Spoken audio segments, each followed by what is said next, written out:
महाराष्ट्राच्या राजकारणात पुन्हा एकदा हालचालींना वेग आला आहे.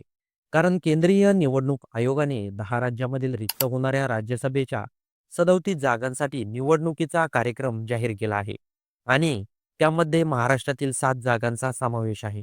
त्यामुळे राज्यातील राजकीय समीकरण पुन्हा एकदा तापू लागली आहेत.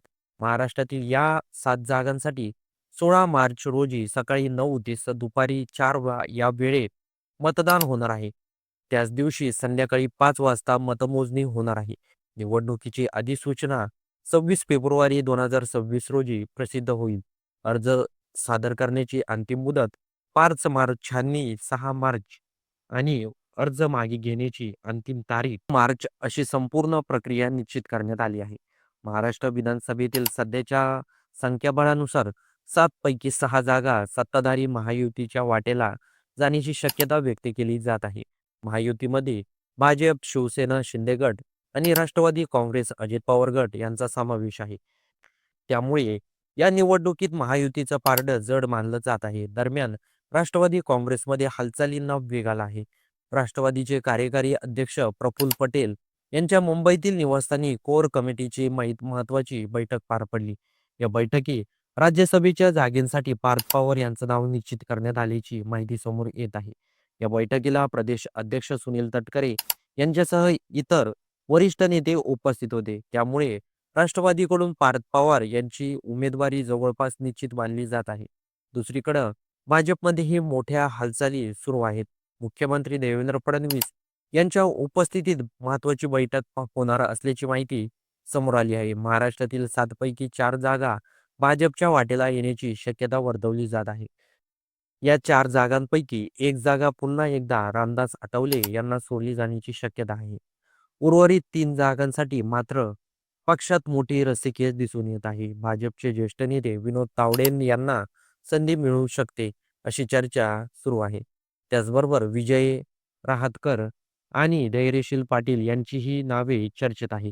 दरम्यान सध्या राज्यसभेतील महाराष्ट्रातील 7 सदस्यांची मुदत 2 एप्रिल 2026 रोजी संपणार आहे. यात भागवत कराड, डॉक्टर फजिया खान, प्रियंका चतुर्वेदी, शरद पवार, धैर्यशील पाटील, रांजनी पाटील आणि रामदास आठवले यांचा समावेश आहे.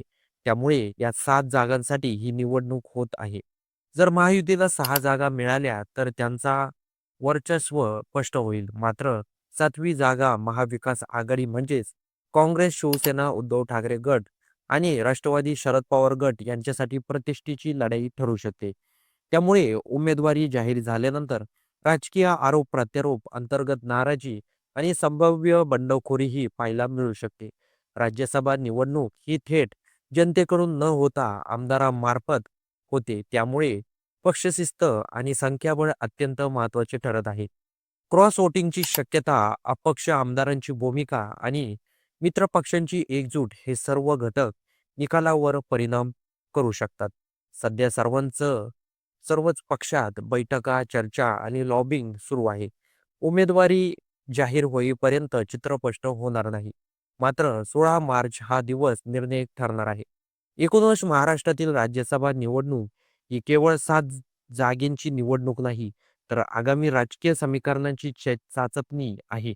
महायुती आपली ताकद सिद्ध करत आहे की महाविकास आघाडी काही राजकीय उलथापालथ घडवत आहे, हे पाहणं महत्त्वाचं ठरणार आहे. 16 मार्चला मतदान आणि त्याच दिवशी निकाल. त्यामुळे राजकीय घडामोडींना संपूर्ण राज्याचं लक्ष लागलेलं आहे. राष्ट्रवादीकडून राज्यसभेवर कोण जातं हे देखील बघणं गरजेचं ठरणार आहे. पार्थ पवार हे देखील राज्यसभेवर जाण्याची शक्यता वर्तवण्यात येत आहे. त्याचबरोबर शरद पवार काय भूमिका घेतात, कारण काही दिवसापासून शरद पवार हे आजारी आहे. त्यांची प्रकृती चिंताजनक आहे. त्यामुळे शरद पवार हे राज्यसभेवर जाणार की नाही हा देखील प्रश्न सध्या चर्चेत आहे.